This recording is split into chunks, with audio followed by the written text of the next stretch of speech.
So hi guys, welcome back to my to videos. तो इस video में दोस्तों डिस्कस करने वाले हैं यहाँ पर कुछ इंपॉर्टेंट कंपनीज को और उनसे रिलेटेड कुछ इंपॉर्टेंट अपडेट्स हैं जिसकी बात करेंगे इस वीडियो में। तो चलिए दोस्तों वीडियो की शुरुआत करते हैं, बट सबसे पहले डिस्कस करते हैं आज के दिन के बाजार को। सो दोस्तों अगर बात करें निफ्टी की, तो आज के दिन के ट्रेडिंग सेशन में निफ्टी में आपको लगभग एक फ्लैट क्लोजिंग ही देखने को मिला। और निफ्टी के अगर चार्ट को देखोगे तो बीच में आपको गिरावट और मॉर्निंग में आपको तेज़ी भी देखने को मिल रहा था और लास्ट मोमेंट पे आपको पॉजिटिव निफ्टी भी ट्रेड करती हुई दिख रही थी। बट अगर क्लोजिंग देखोगे तो निफ्टी गिरकर ही हुई है, यानी कि आज के दिन निफ्टी में काफ़ी ज़्यादा वॉलेटिलिटी हमें देखने को मिला। अब इसका सबसे बड़ा रीज़न आप बोल सकते हैं एक्सपायरी। थर्सडे के दिन मार्केट ऐसे ही वॉलेटाइल रहता है, बट निफ्टी की अगर बात करें तो उसमें वॉलेटिलिटी ज़रूर है, बट निफ्टी के जो बाकी के इंडेक्स हैं उसमें वॉलेटिलिटी कम, क्लियर कट साइन हमें ज़्यादा देखने को मिल रही है और वो साइन है गिरावट का। अगर निफ्टी के अलावा उसके बाकी के इंडेक्स में लाइक निफ्टी नेक्स्ट 50 को देखें तो वहाँ पर 0.92% का फॉल है। उसके अलावा मिड कैप स्मॉल कैप की बात करें तो वहाँ पर भी फॉल अगर देखोगे तो 1% 1.5% के ऊपर देखने को मिलता है। अच्छी बात यहाँ पर यह है कि इंडिया विक्स यानी कि वॉलेटिलिटी इंडेक्स में एक गिरावट हमें देखने को मिली है करीब करीब 3% का। और निफ्टी मिड कैप 150 उसमें करीब 1.25% के आसपास की गिरावट है और निफ्टी स्मॉल कैप 50 में लगभग 1.5% के आसपास की फॉल है। तो गिरा तो मार्केट अच्छा खासा है, भले निफ्टी में आपको गिरावट देखने को नहीं मिला। और अगर सेक्टर की बात करें कि कौन सा सेक्टर का परफॉर्मेंस कैसा है, तो आज के दिन निफ्टी ऑटो अच्छा खासा पिटा है जिसमें इंडेक्स 1.5% गिरा है। बैंक ने कहीं ना कहीं मार्केट को बचा रखा था, फाइनेंशियल सर्विसेज वाले सेक्टर ने बचा रखा था। उसके अलावा अगर हम बात करें आईटी सेक्टर की तो वहाँ पर भी गिरावट हुई है, बट जितना हमें ऑटो इंडेक्स गिरता हुआ दिखा है उसके कंपैरिजन में आईटी इंडेक्स में उतना बड़ा फॉल नहीं है। अगर ये नंबर 1% के ऊपर जाता तो ऑब्वियस सी बात है कि बाजार में और भी गिरावट हमें विटनेस करने को मिल सकती थी। अब इसके अलावा दोस्तों और भी कुछ इंपॉर्टेंट अपडेट्स की बात कर लेते हैं जो कि बाजार से रिलेटेड इंपॉर्टेंट हो सकते हैं। अगर इन्वेस्टर हो तो इस चीज़ को नोट कर सकते हो आप। फिलहाल अगर बात करें क्रिस वुड की जो कि जेफरीज के हेड हैं, तो उन्होंने बताया है कि उनका जो एक्सपोजर है इंडियन मार्केट में उसको वो रिड्यूस करते हुए नजर आए हैं और चाइनीज़ स्टॉक फिलहाल करंट समय में काफ़ी बेटर नज़र आ रही है। अब ये सारी चीज़ें वो क्यों बोल पा रहे हैं, क्योंकि इंडियन मार्केट फिलहाल लगातार जो गिरावट दिखा रही है वो सिर्फ और सिर्फ अपने अर्निंग्स के वजह से गिरावट दिखा रही है। वैल्यूएशन रीज़न है, बट वैल्यूएशन को तड़का तभी लगता है जब अर्निंग्स हमें ख़राब देखने को मिलती हैं। कोई भी कंपनी के नंबर्स अगर लगातार अच्छे आते हैं तो उसमें वैल्यूएशंस की वजह से पिटाई थोड़ी होती है, बट जब वैल्यूएशंस एक्सपेंसिव रहते हैं, अर्निंग्स ख़राब आ जाती हैं, तब आपको पिटाई देखने को मिलता है। तो वही चीज़ को उन्होंने हाईलाइट किया है कि क्रिस वुड का मानना है कि चाइनीज़ स्टॉक जो हैं वो फिलहाल बेटर नज़र आ रहे हैं फिलहाल के टाइम पे, अगर इंडियन मार्केट के कंपैरिजन में उसको देखें तो। और दोस्तों उन्होंने ये भी बताया है कि फ़िलहाल अगर जेफरीज की बात करें तो वो अभी ग्रीड नज़र नहीं आ रही है इंडिया का जो फेस चल रहा है उसको देखते हुए, यानी कि वो लालची नहीं कर रही है, मतलब लालच में नहीं आई है कि इंडियन मार्केट में इतना गिरावट है तो अब लगातार खरीदना चाहिए, ऐसा उन्होंने नहीं दिया है स्टेटमेंट। तो फिलहाल वो अभी भी इतने गिरावट के बावजूद भी चाइनीज़ स्टॉक को ज़्यादा बेटर प्रेफर कर रहे हैं इंडियन इक्विटीज़ के कंपैरिजन में। तो इस चीज़ को नोट करो कि वैल्यूएशन कहीं ना कहीं इतने गिरावट के बावजूद भी चाइनीज़ मार्केट का बेटर नज़र आ रहा है और ग्रोथ भी उनका जो रिसेंट बजट आई थी उस बेसिस पे अच्छे आने की उम्मीद है। और दोस्तों अगर निफ्टी के करंट प्राइस ट्रेडिंग मल्टीपल्स की बात करें तो वो फिलहाल हमें 20 के आसपास की देखने को मिल रही है। अगर पिछले 5 साल के निफ्टी के प्राइस ट्रेडिंग मल्टीपल्स के रिकॉर्ड को देखोगे तो कोविड के टाइम पे सबसे लोएस्ट पी पे निफ्टी गई थी। उसके बाद रशिया यूक्रेन क्राइसिस के टाइम पे एक इसका वैल्यूएशन जो था वो 90 की पी के आसपास था और अभी देखोगे तो 20 की पी के आसपास है, यानी कि वैल्यूएशन गिरा है, बट अभी भी one of the lowest valuation पे मार्केट नहीं चल रही है अगर पिछले 5 साल की हिस्ट्री की बात करें, या फिर सेकेंड लोएस्ट पे भी नहीं चल रही है।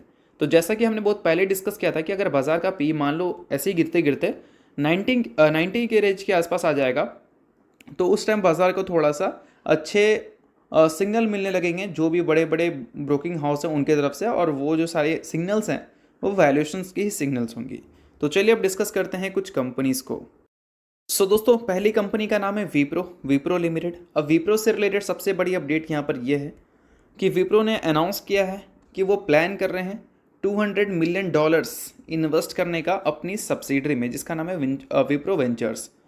अब ये करने का मेन उनका एम क्या है, तो वो रीज़न मेंशन किया गया है, accelerate the focus on early to mid stage startup.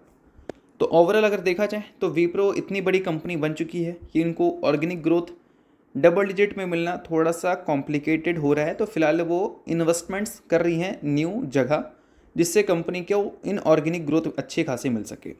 अब विप्रो को इसकी काफ़ी ज़्यादा ज़रूरत है, क्योंकि अगर पिछले 5 साल, 3 साल और 1 साल के प्रॉफिट ग्रोथ CAGR को अगर हम देखें, 1 साल का तो चलो फिर भी ठीक है, बट पिछले 5 साल और 3 साल के रिकॉर्ड देखेंगे तो वो इम्प्रेस नहीं कर रहा है हमें। और इम्प्रेस नहीं कर रहा है अगर प्रॉफिट ग्रोथ CAGR, तो कहीं ना कहीं स्टॉक भी इम्प्रेस नहीं करेगा। स्टॉक प्राइस CAGR अगर देखोगे पिछले 3 साल का तो 2% का है, 1 साल का 14% ज़रूर है, बट 5 साल का 22% है।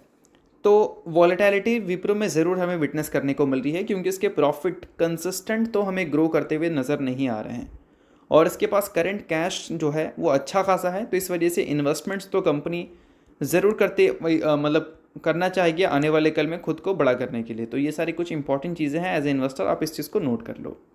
तो चलिए अब डिस्कस करते हैं अगली कंपनी को। अगली कंपनी का नाम है दोस्तों टाटा मोटर्स लिमिटेड। अब फिलहाल टाटा मोटर्स की बात करें तो ये निफ्टी का पार्ट है, और 2 लाख करोड़ वैनिश हो चुका है, यानी कि गायब हो चुका है टाटा मोटर्स के इन्वेस्टर्स के पोर्टफोलियो से, क्योंकि टाटा मोटर्स बहुत ही ज़्यादा गिरी है।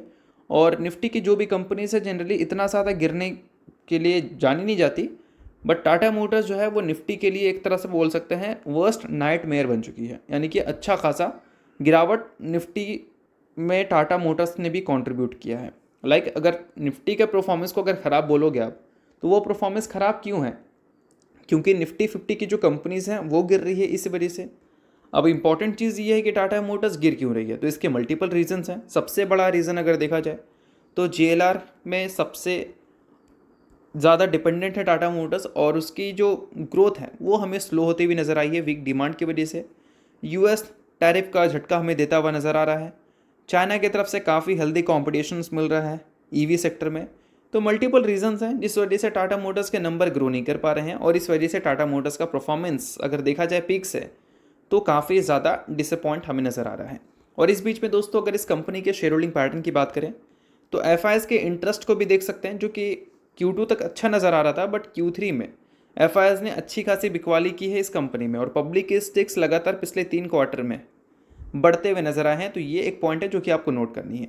देखो, किसी भी कंपनी में जब इन्वेस्टमेंट्स कोई भी करता है तो ग्रोथ को देखकर करता है। अगर ग्रोथ उनको ख़राब लगेगा तो ऑब्वियस सी बात है कि वो इन्वेस्टमेंट अपना निकालेगा।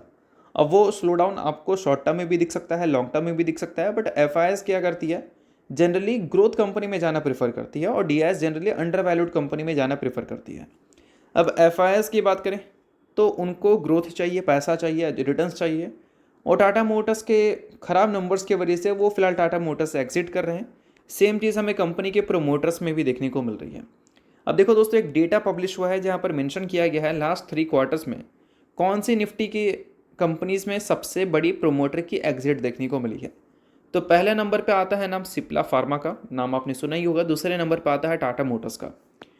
379 बेसिस पॉइंट से पिछले 3 क्वार्टर में इनके प्रोमोटर्स ने अपने स्टेक्स को कम किया है। 379 बेसिस पॉइंट का मतलब होता है 3.79%। तो इस चीज़ को नोट करो कि प्रोमोटर्स ने भी बेचा है, FIS ने भी बेचा है। मैं आपको कोई सेल या होल्ड करने का रिकमेंड नहीं कर रहा हूँ, बट कहने का मतलब यह है कि जब किसी भी कंपनी को आप बाई करते हो शॉर्ट टर्म के लिए, लॉन्ग टर्म के लिए, जो भी आपका मकसद है, उस बाई का एक प्रॉपर रीज़न जब तक आपके पास है तब तक होल्ड करना सही है। बट अगर आपको किसी कंपनी को होल्ड करना पसंद नहीं है, या फिर आपको लगता है कि वो रीज़न में भी हटता हुआ दिख रहा है, तो फिर आप वहाँ पर डिसीज़न अपना स्विच कर सकते हैं। अब टाटा मोटर्स की बात करें तो ये EV सेक्टर में अच्छी ग्रोथ हमें दिखा रही थी। कंपनी EV सेक्टर की वजह से पहली बार प्रॉफिटेबल बनी, मतलब पहले भी प्रॉफिटेबल थी, बट कई सालों बाद कंपनी प्रॉफिटेबल बनी। उसके बाद कंपनी से हमने उम्मीद किया कि लगातार EV की वजह से कंपनी को ग्रोथ मिलेगा, अच्छा मार्केट शेयर है कंपनी के पास, बट वो ग्रोथ चला गया, वो ग्रोथ आ ही नहीं रहा है, और इस वजह से प्रोमोटर्स और FIS थोड़े से अपने स्टेक्स को डाइल्यूट किए। अब प्रोमोटर्स क्यों किए उसके रीजंस मुझे नहीं पता, प्रोमोटर को आप चलो इग्नोर भी कर दो, बट FIS ने क्यों डाइल्यूट किया वो रीजंस आपको समझ आ रहा होगा। तो चलिए अब डिस्कस करते हैं अगली कंपनी को, जिसका नाम है KI इंडस्ट्रीज़ लिमिटेड। आज के दिन तो धज्जियां उड़ गई भाई, काफ़ी ज़्यादा फॉल हुई है। Polycab India, Havells India, KI industries, ये 3 शेयर लगभग 21% तक टूटा है अल्ट्राटेक के अनाउंसमेंट की वजह से। 18 करोड़ रुपए वो इन्वेस्ट करने वाले हैं अगले 2 सालों में केबल सेगमेंट में एंटर करने के लिए, केबल्स एंड वायर सेगमेंट में। अब देखो फिलहाल मार्केट में क्या चल रहा है, मार्केट में चल रहा है एक स्लो डाउन। अगर इंडियन मार्केट की बात करें तो स्लो डाउन की वजह से ही तो गिर रही है, वैल्यूएशन हाई है, अर्निंग्स अच्छे नहीं आ रहे हैं, तो यहाँ पर गिरावट का रीज़न तो यही है ना। बट नोट करना कि जो कंपनी ज़्यादा गिर रही है वो इसलिए ज़्यादा गिर रही है क्योंकि उसके नंबर्स अगर देखा जाए या तो ख़राब आ रहे हैं, उनके वैल्यूशंस को वो जस्टिफाई नहीं कर पा रही है, या फिर उन कंपनी में गिरावट हुई जिसके नंबर ख़राब आ सकते हैं। अब ऐसे में कि ये इंडस्ट्रीज़ के नंबर ख़राब नहीं आ रहे हैं, नंबर्स इसके अच्छे आ रहे हैं, बट ये जो न्यूज़ आई है अल्ट्राटेक जो एंट्री करने वाली है इस पर्टिकुलर सेक्टर में, तो इस वजह से मार्केट में एक चिंता का विषय बन गया है कि फ्यूचर में नंबर ख़राब आ सकती है, नंबर स्लो हो सकता है, तो इस वजह से जो करंट पी है कंपनी का वो एक्सपेंसिव है, माल बेच दो, ये सीन चल रहा है। और इस वजह से के इंडस्ट्री जिसका सबसे एक्सपेंसिव वैल्यूएशन है, इस वजह से वो सबसे ज़्यादा पिटी है as compare to Polycab India, Havells India. तो आई होप आपको ये सारी चीज़ें समझ आ रही होंगी। बट क्या इन सारी चीज़ों के बाद ये कंपनी ख़राब है, ये कंपनी ख़राब है या फिर ये कंपनी ख़राब है? तो ऐसा बिल्कुल भी नहीं है। कंपनी के फंडामेंटल्स में कोई भी चेंजेस नहीं है, फंडामेंटल्स वही है, बट मार्केट में एक डर वाला माहौल चल रहा है और वो डर है स्लो डाउन का। और जो भी कंपनी इस डर में आ रही है, ऑब्वियस सी बात है हेवी सेलिंग उसको फेस करना पड़ रहा है, चाहे वो बड़ी कंपनी हो छोटी कंपनी हो, कोई मतलब नहीं है। क्योंकि जब सेंटिमेंट्स ही ख़राब है और नेगेटिव सेंटिमेंट में नेगेटिव न्यूज़ दोगे आप, तो ऑब्वियस सी बात है कि आपको सेलिंग फेस करना पड़ेगा। भले कि ये इंडस्ट्रीज़ के मैनेजमेंट की तरफ से बताया गया है कि ये बहुत बड़ा मार्केट है, इसमें कितने भी प्लेयर्स आ जाए कोई खास फ़र्क हमें पड़ेगा नहीं, और हम ऑलरेडी अच्छा मार्केट शेयर ले रखे हैं, ब्रांड्स बिल्ड कर चुके हैं। ये सारी चीज़ें किया इंडस्ट्रीज़ के मैनेजमेंट की तरफ से सुनने को मिली है। तो ऐसा नहीं है कि सभी चीज़ें सिर्फ नेगेटिव हैं, कुछ पॉजिटिव चीज़ें भी हैं, तो रिसर्च करने पे क्लैरिटी आपको मिल जाएगी। तो चलिए, ये सारी कुछ इंपॉर्टेंट अपडेट थी कुछ इंपॉर्टेंट कंपनीज़ को लेकर जिसकी बात की हमने इस वीडियो में। होप करता हूँ वीडियो आपको अच्छा लगा होगा। लाइक कीजिए, पहली बार सब्सक्राइब कीजिए। वीडियो निकले बहुत बहुत शुक्रिया।